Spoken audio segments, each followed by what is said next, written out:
Whether they install unwanted toolbars, change the home page or show pop-up ads randomly when you are surfing the web, adware is extremely irritating. Unfortunately, since their role is to earn money by forcing users to view ads forcefully, they can also hard to remove without some help.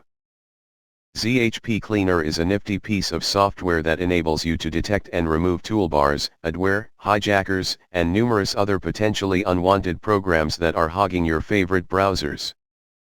The program comes with a simple UI that is intuitive and should not pose any challenges. The UI consists of a small window that provides you with 3 tools, namely Scanner, Repair, and Report.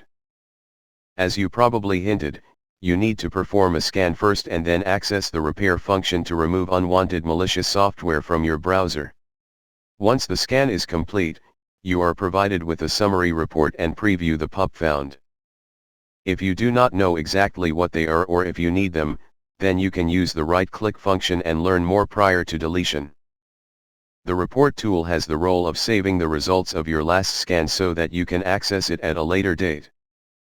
The idea behind the application is not just to remove toolbars or annoying ads from your browser, but to find and remove all traces of unwanted components that have been installed along with them on your system.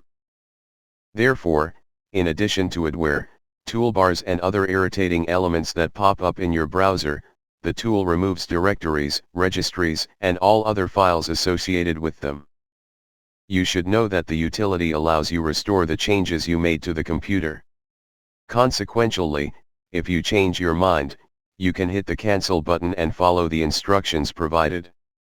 All in all, if you notice that your browser has started to run slow lately and you are getting frequent pop ads whenever you are surfing the web, then ZHPCleaner can help you determine whether you are a victim of adware and help you remove it.